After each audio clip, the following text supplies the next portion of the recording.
mbokk yeeg xaritu téléspectateurs yi salaamaaleykum nuyoo baa ngi noonu ak ziar bi di am mbégte di àndandoog yéen ci i rajo 90.3 kaddu gi di bàyyeekoo fii ci Ndakaaru di am mbégte di àndandoog Alaaji Ibou Fall ci xew-xewu jamono di gërëm suñuy partenaire ki nga xam ne moom moo di Cityphone wala bokk ki nga xam ne moom moo di Crédifone nga xam ni Crédifone moom moo lay lebal téléphone portable à partir de 15 000 francs ngay fay weer wu jot nga xam ne nag yaay tànn sa téléphone portable bi nga xam ne moom nga bëgg sur la gamme Samsung c'est possible sur toute la gamme Samsung avec Crédifone alors da ngay woote 78 572 88 88 wala 78 573 88 88 bu ko defee nga daal di dem tànn téléphone bi nga xam ne moo la neex pour yow wala budul pour yow da nga xool kooko wutal daal di koy jox di fay 15 000 francs par mois waaye di rappeler ni téléphone bu réeree ñoom ñoo la koy localiser bu amee jafe-jafe ñoom ñoo koy toppatoo ba noppi am na it Samsung Care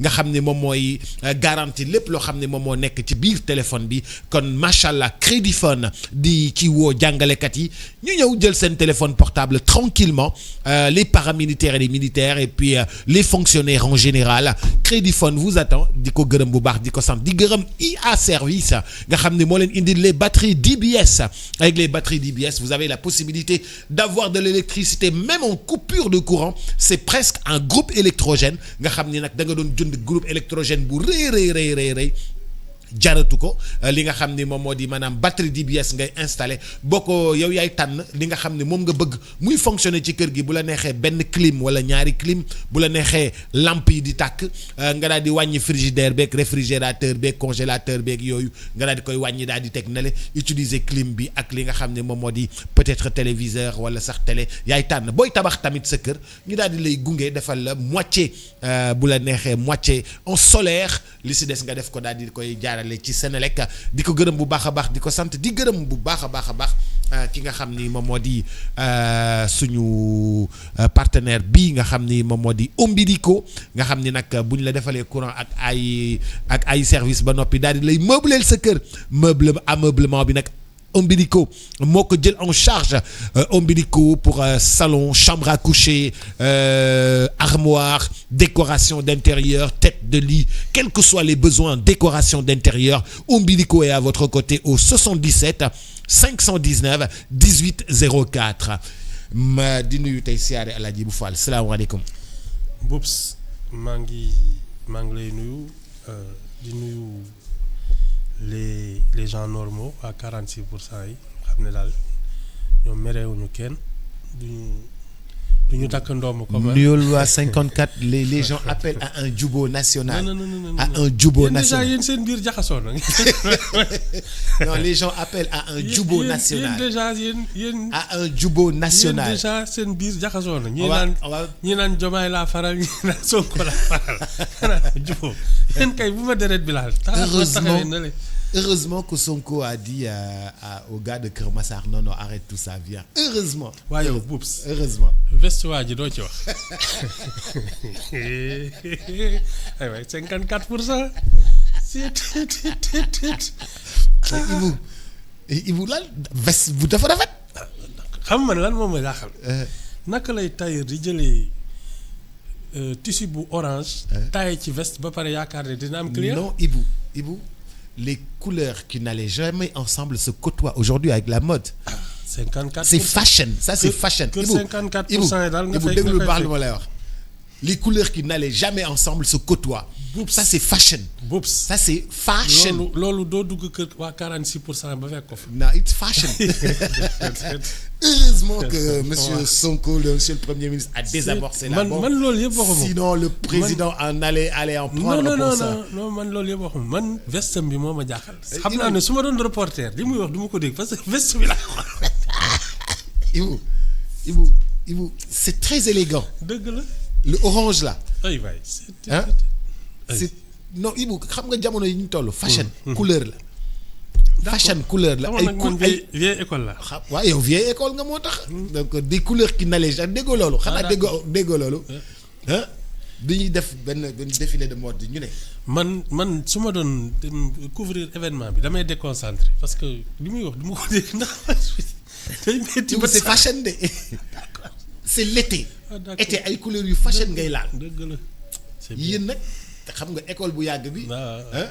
mënu leen comprendre lii du ngeen ko sax nangu yéen. xajul sama bopp. waaw du yéen du ngeen ko nangu mais chez nous là c'est très fashion. D'accord. c'est Ibu ñun dañuy sol ay tubéy pantalon bu rouge. dëgg la. pantalon bu rouge. Ay, ay. laal kankurang. maa la wax. génn dox xam nga teg si ay GM Weston. Waaw. yu am yu laal couleur.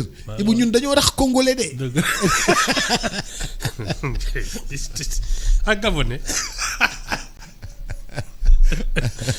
d'accord. C'est original, hein, j'aime bien. Dëgg la. J'aime bien. Heureusement. Alors, Ibou, fu muy commencer tey les Français vont restituer.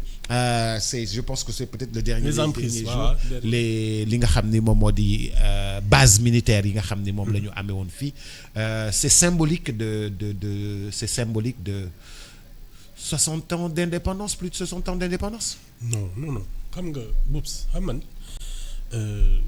j'ai pas man les bases françaises au Sénégal ne me dérangent pas.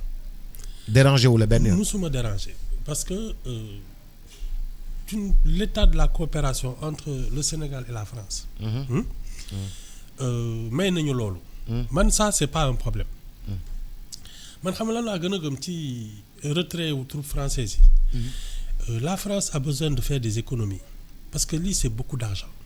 Entretenir des militaires français Oui, ici. oui des bases françaises ak yooyu je pense que il y a une partie du besoin de faire des économies sur leur coupe budgétaire d'ailleurs maa ngi dégg seen premier ministre bi naan dañuy xawma lan ay dañuy supprimer ay jours fériés pour économiser ak yooyu donc ay bases françaises ba pare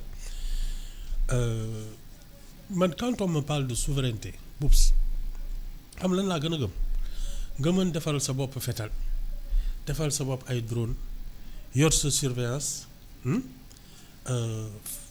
pouvoir armer tes propres troupes avec ton savoir-faire ay fetal ay missile ay yooyu ñun ñu mën ko defaral suñu bopp man su boobaa soo mënee souveraineté je suis parfaitement d'accord mais boobu su koo xam ne EGAT sax mënu ko defar il peut pas parler de souveraineté c'est se faire des illusions.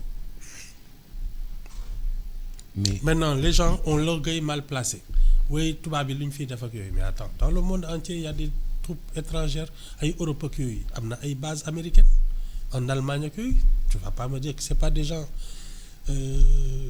qui n'ont pas de souveraineté.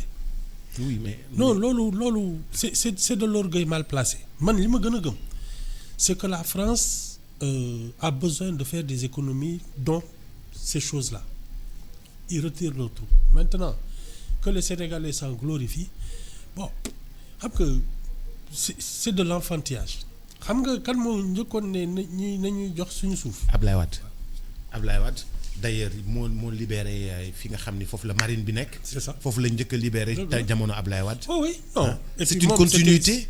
non et puis xam nga je pense qu'il y avait des projets même touristiques. À la place. Oui. genre yooyu. Bon maintenant les troupes françaises s'en vont. xamal ñun lan la ñu war a def comme bilan. Qu'est-ce qu'elles nous ont apporté et nous par quoi on va les remplacer parce que ça aussi il faut se le demander. Est-ce que ça va être aussi notre armée qui va se déployer ce serait très bien xam naa ne seen ay installation oui baax mais na foofu armée bi moo fa nekk. armée sénégalaise commencé moo nekk à Yarax. moom ñoom ñoo fa nekk. ñoo fa installé wu. si ça te permet à nos militaires et surtout xam nga man li ma lay wax tout le temps dama gëm ay ville garnison yooyu mais si en plus. Ibu man xaw ma luy ville garnison de man ak l'homme de la rue ñooy am xaw ma luy ville garnison. mooy garnison xam mooy ay troupes. ay troupes yooyu installé fenn. waaw léegi nag day mujj nekk le cœur et le moteur d'une ville. xam nga li ma la moo koy dundal. moo koy dundal l'activité militaire. La formation les entraînements les trucs ak yooyu ba pare nag ay cantonnement la yoo xam ne en général. cantonnement sécuritaire lay doon en même temps. day quadriller sécuriser toute la zone. man nag fii mu toll nii si ça peut être des trucs de garnison mais ñun on en a besoin surtout sur notre frontière orientale et au sud parce que xam nga ñun dañoo gaaw a waaw ñun meluñu ñu nos voisins là man je pense qu'est-ce que lan mooy loolu meluñu ni nos voisins. nos voisins c'est des putsch en permanence ak yooyu loolu moom et c'est très instable léegi en plus les djihadistes là ils commencent à se rapprocher de nos frontières. Dernière attaque bi amoon il y a une semaine. Oui. C'était à 2 kilomètres de notre frontière au Mali. Donc je ne sais pas à quoi ça va servir tout ça, par quoi on va remplacer l'armée française si nous avons assez de troupes renforcées, parce que de toute façon Boubs man dama gëm ne il faut militariser la société. Quand je dis militariser, c'est pas donner un pistolet à tout le monde, c'est former les gens à la citoyenneté comme on le fait pour le Prytanée militaire ak yooyu ñu xam luy drapeau, xam luy servir son pays ak yooyu. Comme par exemple en vacances, on se dit les élèves de seconde et première vont aller dans les camps militaires, ils vont être formés pendant 1 mois et demi. C'est ça. Yeneen À la citoyenneté. À la citoyenneté. Oui, servir son pays. Servir son pays. 15 jours yi ci des ñoom ñu vacances ko. Ça, ce on se serait... dit pour les classes de seconde et terminale, oui, oui. hommes et femmes, garçons et filles. Bien sûr. ñu dem ñu boo yeggee seconde et première terminale ñu bàyyi la nga dem def sa bac. def Parce sa qu'il y a terminale. plein de choses à aménager dans le pays. Et je pense que comme nous, en plus, nous sommes une société à majorité jeune. Poups, qu'il y ait des jeunes qui n'aient rien à faire et qui chôment. Man loolu xajul sam bopp. Il faut les occuper utilement, en formation, en tout, pendant les vacances. Wade avait lancé le concept de vacances citoyennes, mais c'était devenu presque une sorte de bamboula, quoi. Et c'est malheureux. Mais j'aurais confié aux militaires le soin de former les jeunes pendant les vacances. Ba pare nag képp koy mënti nekk amul man suñu kër yax yu rëy lañu machin yooyu yëpp tu prends tout le monde. ñëppay ànd. ñëppay dem. Je dis par exemple seconde boo nekkee seconde. Un âge sax. waaw non da ngay dem ne boo demee ba seconde. ay 16 ans da ngay dugg directement da ngay def 1 mois et demi avec dans un camp militaire. Oui. D'accord boo nekkee première à partir de la classe de première da ngay am loo xam ne moom ngay tabaxal réew mi je donne un exemple. À partir de la classe de première da nga am loo xam ne moom ngay tabaxal réew mi. ñu ne la par exemple dañuy def benn canal boo xam ne day jóge ba fii yéen a koy gas. ñu solo leen tenue kii ni te nag seconde dama lay jox indemnité. boo defee sa kii ba bourse première boo da kii itam dama lay jox indemnité. bourse lay nekk terminal ma bàyyi la nga def sa bac. oui bourse ngay def. Et puis waxuma la les militaires mais tout ce qui est paramilitaire militaire mooy les pompiers que jàng ni ñuy secourir ak yooyu. Premier secours. Les scouts. Parce que yooyu yëpp ce sont des gens qui devraient former notre jeunesse. dama cee jaar ci yëpp. non moo tax ma ës. non ma def scoutisme def pionnier def croix rouge yëpp laa def. Ça devrait être obligatoire. dem camp. Ah oui. dem feu de bois. En tout cas il y a du boulot. Ouais. Surtout nag bon maintenant tout ça c'est dans la formation. waaw parce que ci man ñii nga xam ne on va leur inculquer ces valeurs de la République. C'est eux qui vont finir dans le service public parce que dañuy xam quelle est leur fonction quel est leur rôle quelle est leur mission. Et leur devoir. Ça moom ça a été l'une des grandes lacunes des derniers régimes. waaw il faut rétablir ça. Bon maintenant nag se glorifier d'avoir fait sortir les Français yooyu pour man c'est un débat stérile amul pour moi ça n'a pas de sens. Sur côté géopolitique ni France dañ ko exclure au Niger dañ ko exclure au Mali dañ ko exclure au Burkina ici comme du temps de l'indépendance on a négocié ou bien on les a même mis à la porte. Oui. xam nga les pays enclavés là. Du point de vue de leur situation géographique pour la question de sécurité il y a pas d'enjeu pour ay France ak yooyu bon maintenant ça n'arrange personne que des djihadistes s'emparent du Sahel. Ça déstabilise tout le monde mais nous le Sénégal moom laa lay wax tout le temps ñun on est le verrou de l'Occident de l'Atlantique. On ne peut pas nous regarder comme les autres parce que si nous sommes le verrou si ils sautent et l'Amérique et l'Europe va se sentir en danger waxuma la jaay di sëy kese mais que des pays comme la Chine comme la Russie ak yooyu nga xam ne y a une forme d'hostilité entre eux et le monde occidental mais ñun on fait partie de l'histoire atlantique. Il y a une culture atlantique, il y a une famille atlantique. Ñun mënuñu considérer comme les autres. C'est aussi simple que ça. On n'a pas les mêmes, c'est pas les mêmes enjeux. Dakar dafa janook New York. C'est ça. Il faut faire attention. Ñun c'est géej kii rek mais nous sommes les voisins des Américains dara doxul suñu diggante lu dul géej gi. C'est comme dëkk boo xam ne y a que le fleuve entre vous. Nous c'est la même chose, c'est que c'est un océan. Ouais. Il faut pas se tromper. Ñun on n'a pas le choix.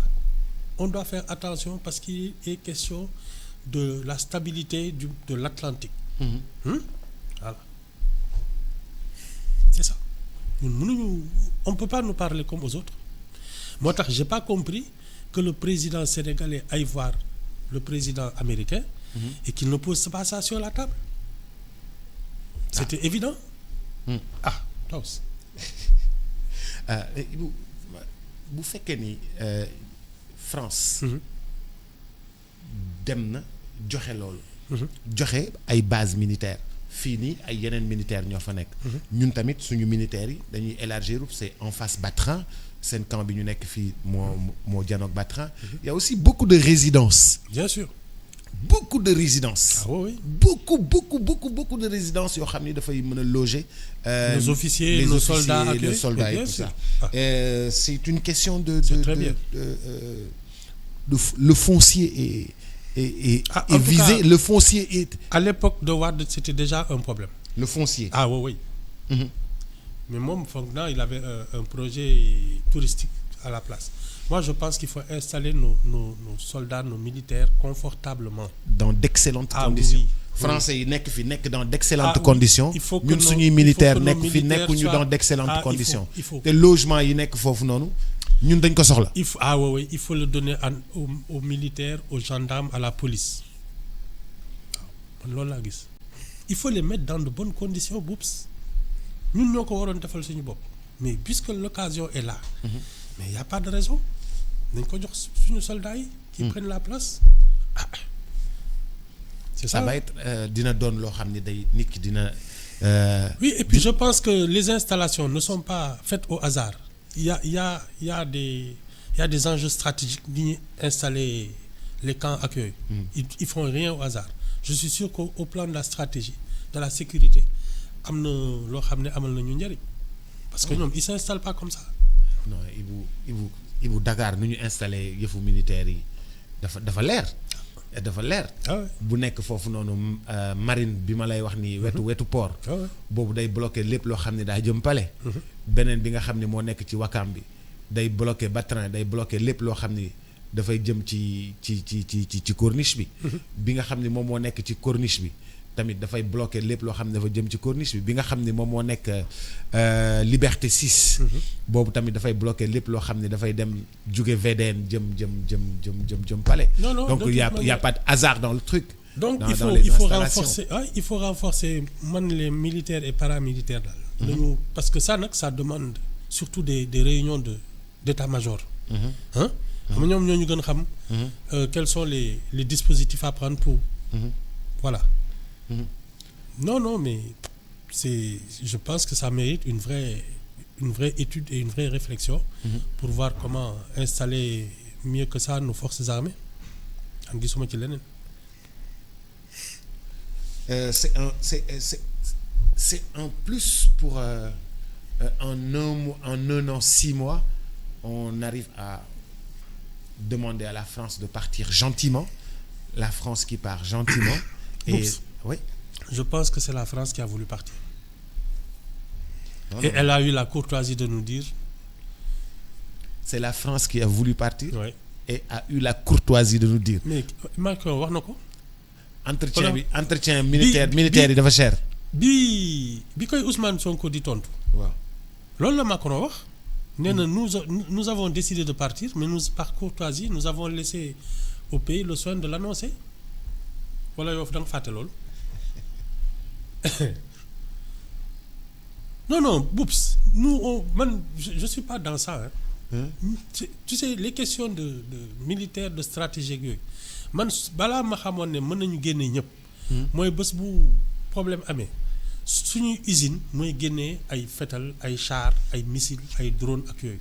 nga xam ne on n'a pas besoin d'aller les chercher ailleurs. Mais comme on n'en est pas là, Boups, on ne peut pas faire les malins. Et souveraineté c'est pas un vain mot comme ça. Donc tu as les armes pour te défendre parce que tu en as l'industrie. Mais quand tu n'as pas ça, Boups, tu peux pas parler de souveraineté. Lance-pierre sax mënoo ko defar ana souveraineté bi.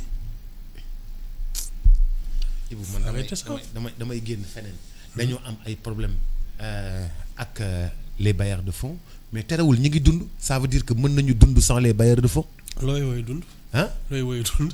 Ah bon, on est un peu à l'agonie mais un peu seulement waaw. Boups, le revenu moyen d'un Israélien c'est de 30 millions CFA.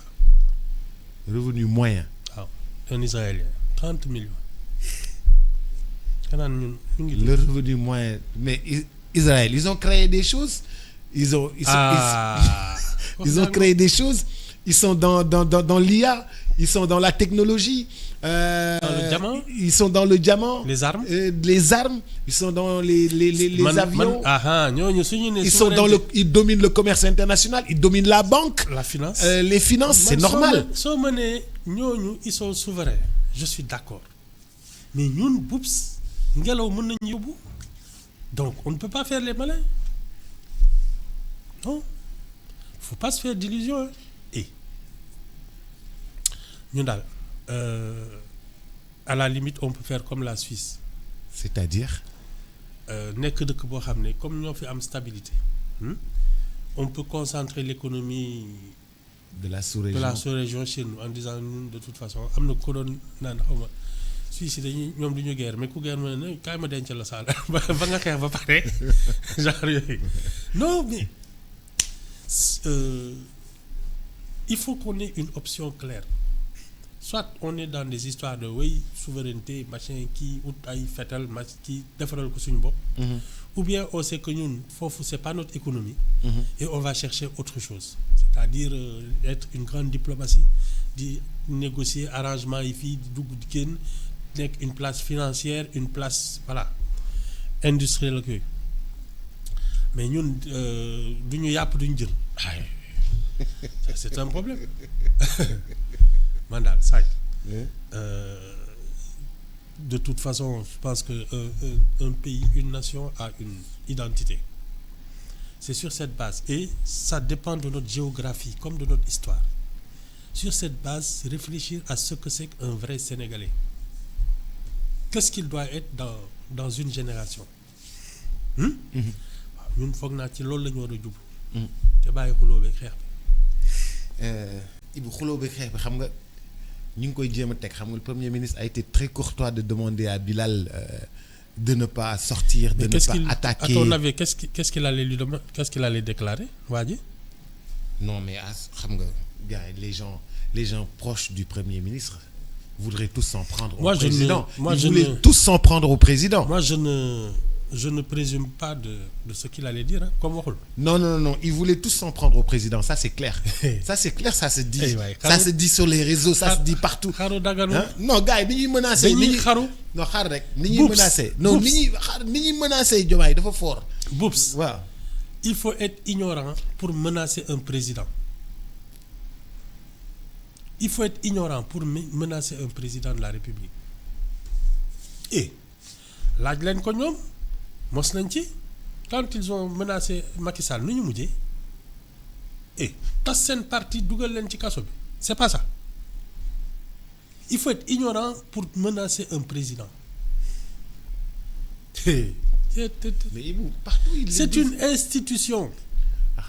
Partout ils disent Diomaye dafay je m'excuse des termes dafay daf lu ñun Ousmane moo tax ñu fal ko. budul Ousmane duñ ko fal. Il se trompe d'abord parce que gis nga les militants là. Ils font à peine 10% de l'électorat. Et quand je te dis les militants, c'est tous les partis confondus. C'est la majorité ce qu'on appelle la majorité silencieuse, la société civile. Nit ñi nga xam ne dañuy xëy di dem duñu militer fenn dañuy liggéey di kii ak yooyu li jënti seen problème. Élection jot ñu xool kan moo gën a kii ñu dem voter la ñooñu ñoo fal Diomaye. Maintenant il a eu un appareil Pastef qui l'a servi. mais loolu la Ibou loolu la ñuy wax. ci ñoom la bokk loolu la ñuy wax. mais ci ñoom la bokk. léegi xam nga man lan laa wax. Il ne faut plus le considérer comme le simple candidat de Pastef. C'est le président de la République. On lui doit du respect. Du ay naxante par force là. Et ça ne chahute pas avec ça. ñii ñàkk xam moo tax ñiy menacer président de la République. Et man de digaalewuma ko kenn digaluma ko kenn. menacé président naan ko bu ñu fontoog yooyu xel xalaatu ko. mais Ibou amul ma dem te ñëw loolu la ñu gis. mais Boubs tu sais c'est quoi ça. C'est ça le produit de notre ignorance. ci ngay xam ne ñun suñu école baaxul parce que suñu jàngoon dinañ xam ne ils peuvent pas lui parler comme ça. Ibou retour de bâton est-ce que. kon Ibou bu fekkee ne ñun suñu jàng baaxul suñu niveau baaxul. mais si tu es dans un pays où des adultes des responsables politiques pensent qu'ils peuvent menacer un président de la République nga xam ne kon ñii jànguñu c'est élémentaire. Et mais Ibou ñun loolu rek lañ fi gis. mais Boubs mais Ibou c'est comme si dans une maison. Le plus brillant intellectuel de ces dernières années-là, Abdoulaye Wade, a menacé Abdou Diouf de partout. Non. De partout. Wade. Il a quelque chose d'unique. moom lu mu doon def moo ko tey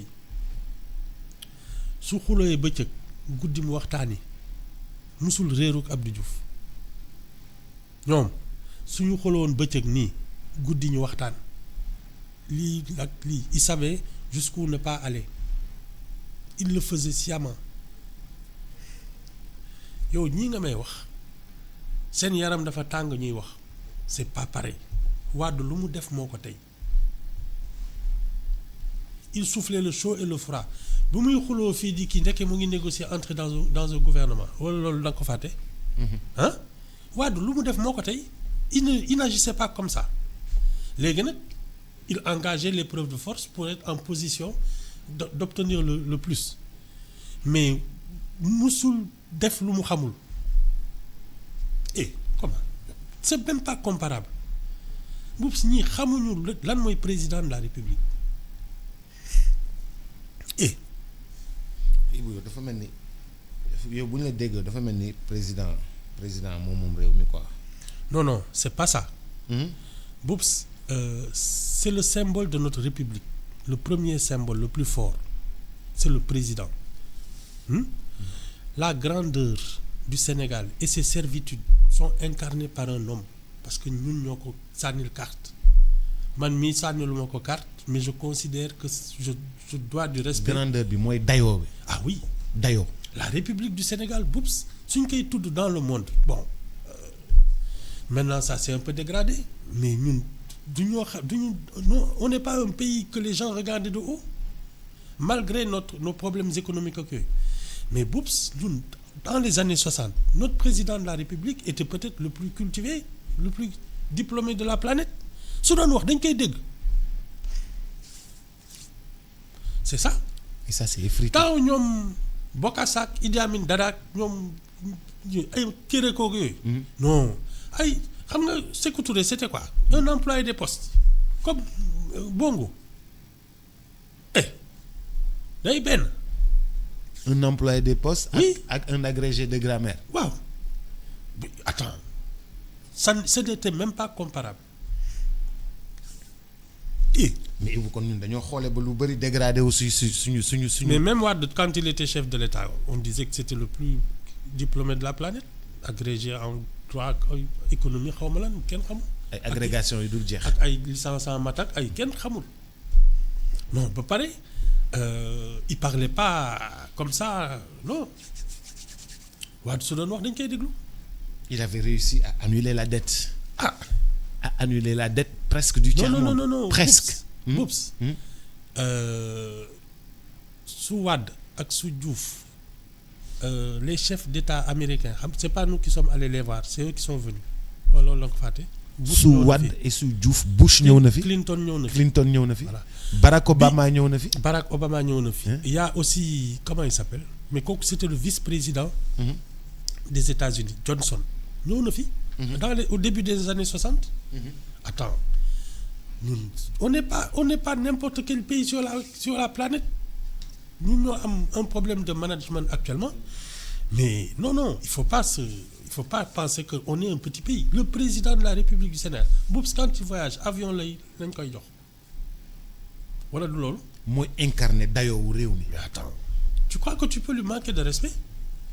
Je suis pas d'accord avec ça. Mais ici les gens Macky Sall était président les gens l'ont manqué de respect. Mais foofu lañ toll. Et je le disais à l'époque ils sont en train de se tromper de combat ils sont en train de s'attaquer aux institutions et ils vont le payer cher. Tu as vu comment ça s'est terminé gis nga waa Pastef suñu foogee ne mën nañu toog di manquer de respect Diomaye c'est la République qui va leur tomber dessus. waxuma la ay affaire parti politique ak yooyu c'est la République l'État qui va leur tomber dessus et nañ ko ne rek di foog ne mën nañu ko manquer de respect. mais Ibou yow fi nga teg président dafa kawe de. mais Boubs si on a plus ce symbole de la République on est tous en danger. mais Ibou kon symbole république yi daanu kon bari na parce que bu fekkee ne président dañ koy waxee nu ne magistrat yi dañ leen di wax xara magistrat yi dañ leen di waxee nu ne justice bi dañ koy waxee nu ne nit ñi dañuy taf seen photo waxee ne leen lu ne mais donc symbole yi daanu bari. Tu viens de confirmer que on a un problème d'éducation. Ça ouais vrai problème d'éducation. léegi beneen bi xam nga mooy lan xam nga ñu naan merum ganaar saful tu signé c'est exactement ça gis nga bés bu ñu tooy dofloo ba état bi jóg ci ñoom ils vont rien comprendre. Parce que dañ ne oui ñu ñoo ko fal ak yooyu donc on peut tout se permettre ça c'est une erreur c'est l'État sénégalais qui est là. mais bu Pastef dañoo bëri doole de. mais boobu c'est une illusion. non dañoo bari doole. non dañoo bari doole. dañoo bari doole de. Boops waaw c'est une illusion. PDS ci diggi dooleem moo ëppoon doole fuuf waa ji Pastef on les maîtrisait xam nga Wade doole dugal ko ci palais bi. élection moo ko dugal ci palais. voilà ñoom tamit pareil. élection moo leen dugal ci palais bi. Tu ne peux pas faire autrement tu n'as pas le choix tu es tenu de respecter moom laa lay wax la citoyenneté c'est pas une option c'est une obligation tu es tenu de respecter la République et ses symboles. mais cette dernière génération là. mais c'est xamuñu moom laa lay wax c'est le produit de l'école sénégalaise. mais kon ñun est-ce que amul ay bases yu ñu faussé dans notre société ay bases yoo xam ni c'est une question wala. c'est une question ay bases yoo xam ni faussé nañ ko dans notre société parce que l'éducation qui devrait fournir ay produits yoo xam ne ay nit yu normal lañu mais nit yi ñuy gis ci réew mi ni ñuy ku ñu yëkkati ba ci kaw tifaare la. dafa mel ni nit ñi normal lañu de. à ce rythme là. waaw di nga gis xale ci biir kër romb papam di ko football ak di ko saaga c'est pareil fekk yow moo lay jox nga lekk moo lay jox nga naan këram nga dëkk. mooy fay courant bi mooy fay internet bi yow amoo benn njariñ. mais da nga koy romb di ko saaga mu naan la d'accord c'est pas grave te xam ne su leen génnal sama kër. da ngay tumuraanke ñàkk xam la rek. dafa mel ni da nga ñu naan yaru leen laa wax. c'est exactement ce que je veux dire vous avez intérêt à marcher droit parce que gis nga affaire bi nous avons des institutions. mais Ibou pour lan ñii fal Diomaye ba pare mu am ay mouvement yu juddu di wax dooleel Diomaye ay mouvement ànd ak Diomaye ay mouvement soutenir Diomaye ay mouvement Diomaye rek. Qu'est-ce que je t'ai dit il y a quelques jours. bi nu mu tudd bi mu convoqué le dialogue national. waaw qu'est-ce que je t'ai dit il a intérêt à aller chercher des alliances stratégiques avec la coalition. Au-delà de Pastef. C'est logique, c'est normal. Parce que c'est un chef de l'État. Aujourd'hui, la base sur laquelle il devait s'appuyer pour déployer ses forces politiques, c'est Pastef. Manifestement, ils ont choisi Ousmane Sonko. Mais lui, tu crois qu'il peut gouverner sans base politique? Non. Il est obligé d'aller chercher des alliances. C'est ça? Mais donc ça, c'est une fissure au sommet. Je t'ai dit que le pouvoir ne se partageait pas. Wala musuma la ko. Mais ñun ñaar lañu fal. Je t'ai dit Diomaye du Sonko nga dëgër bopp. waaye ñun ñaar lañu fal. il bàyyi ñu. benn ngeen fal benn nit. ñun ñaar lañu fal. dina leer 54% ñaar lañu fal. dina leer. xam nga te yaay Aïda Mbodj. non moo ma ne Diomaye mooy Sonko te Sonko mooy Diomaye. Ça c'est une erreur. La deuxième erreur que vous avez faite. Et ça da nga cee génne sa bopp. Oui. La deuxième erreur que vous avez faite. Ousmane Sonko aurait dû s'installer à l'Assemblée nationale. Parce que tôt ou tard, là il est dépendant du décret de Diomaye. Moi li ma lay wax rek merum ganaar sasul tusini. C'est aussi simple que ça. Su demoon toog Assemblée nationale. À la présidence. Il aurait désigné un premier ministre et il aurait tenu la majorité. Foofu moom Diomaye serait coincé. Mais nii. Mooy il marche sur un fil. Lu leer la alors. Maintenant nag libre à vous de penser que am ngeen doole. Su leen neexee de man dey. xam nga ni yow doole ji Ousmane Sonko moo ko yore. Boubs. waaw C'est illusoire. La vraie force c'est les institutions, c'est l'État. ñoom su ñu nee désordre du fi am désordre du am léegi nag libre au chef de l'État à qui de laisser faire les gens naan c'est pas grave c'est pas méchant sama xarit la ñi ngay def rek mais le jour où tu franchis la ligne rouge keroog ngay xam ne État baaxul il te broie.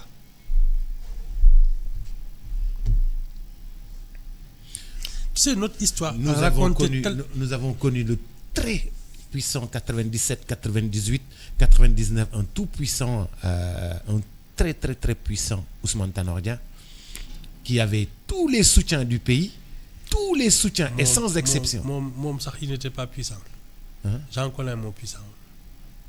Mais Tanor était puissant de. Boubs, ça n'a rien à voir. Xam nga le premier secrétaire était tout puissant. Je vais te dire déjà da nga fàtte bi ñuy dagg këru Sacré-Cœur yi di ko joxe. Non. ku ñu daggal kër nga créer mouvement waaw. Boubs c'est rien du tout.